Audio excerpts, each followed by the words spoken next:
दोस्तों, कभी आपने सोचा है ऐसे लोग जो हमेशा दूसरों के साथ अच्छा व्यवहार करते हैं, हमेशा अच्छे होते हैं, दूसरों के लिए सोचते हैं, दूसरों की मदद करते हैं, क्यों उन्हीं के जीवन में सबसे ज़्यादा कठिनाइयाँ आती हैं। उन्हीं लोगों को जो सबसे ज़्यादा दिल के अच्छे होते हैं, दूसरों की मदद करते हैं, क्यों उन्हीं लोगों को हमेशा जीवन में सबसे ज़्यादा कठिनाइयों का सामना करना पड़ता है। क्या अच्छा होना ही हमारे दुखों का सबसे महत्वपूर्ण कारण है? गौतम बुद्ध ने इस सवाल का जवाब एक गहरी कहानी में छिपा रखा है। तो चलिए दोस्तों, जानते हैं वो कहानी। बहुत समय पहले की बात है। गौतम बुद्ध एक गांव में प्रवचन दे रहे थे। वहां एक वृद्ध ब्राह्मण आया और जिसकी आंखों में आंसू थे। वह बहुत ज्यादा व्याकुल और परेशान नजर आ रहा था। वह गौतम बुद्ध से बोला, भगवान, मैंने अपने पूरे जीवन काल में कभी किसी का बुरा नहीं किया। मैंने हमेशा ईमानदारी से काम किया और जितना हो सका हमेशा दूसरे लोगों की मदद की। फिर भी मेरे बेटे बीमार हैं और खेतों में सूखा पड़ गई है। घर में गहरा संकट छाया हुआ है। भगवान, कभी कभी लगता है कि मेरा अच्छा होना ही मेरा अभिशाप है। मेरा अच्छा होना ही मेरी सबसे बड़ी भूल थी।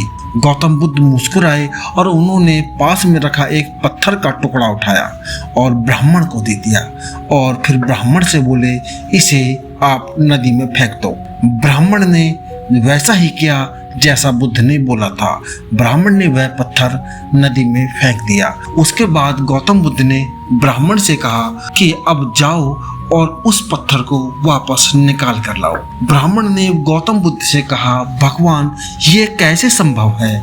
यह तो बिल्कुल असंभव है। वह पत्थर ढूंढ पाना अब संभव नहीं है क्योंकि वह पत्थर तो डूब चुका है। बुद्ध ने ब्राह्मण से कहा, बिल्कुल वैसे ही जब जीवन में संकट आता है तो हमेशा अच्छे लोग गहराई तक जाते हैं क्योंकि उनके भीतर सच्चाई, करुणा और सहनशीलता होती है। वह बुरे लोगों को भी ईमानदारी और धैर्य से सह सकते हैं।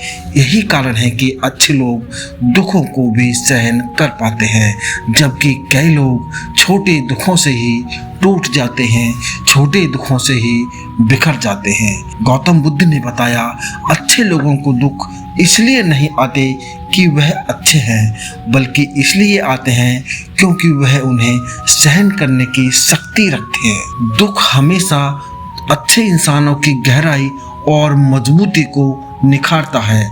जैसे आग में तपकर सोना चमकता है, बिल्कुल वैसे ही दुख में अच्छे इंसान गहराई और मजबूती को निखारते हैं। अगर आप अच्छे हैं और फिर भी मुश्किलें आ रही हैं तो आपको समझना चाहिए जीवन आपको मजबूत बना रहा है, तोड़ नहीं रहा है। इसलिए आपको भी सोने की तरह चमकना है, कमजोर लोगों की तरह टूटकर बिखर नहीं जाना है। तो दोस्तों, अगर आप भी यही सोचकर उदास रहते हैं कि अच्छे लोगों के साथ ही बुरा क्यों होता है, तो आज से यह सोच बदल दीजिए। आपके अंदर वो शक्ति है जो दूसरों में नहीं है। इसलिए ही तो भगवान ने आपको चुना है। अगर आपको यह प्रेरणादायक कहानी अच्छी लगी, आपको पसंद आई हो, तो वीडियो को लाइक करके कमेंट बॉक्स में अपनी राय जरूर बताएं और सब्सक्राइब करें हमारे चैनल बुद्ध ट्रूथ स्टोरी को। मिलते हैं अगली कहानी में। जब तक याद रखिएगा, अच्छाई कभी व्यर्थ नहीं जाती, बस उसका फल देर से मिलता है। नमस्कार दोस्तों, धन्यवाद।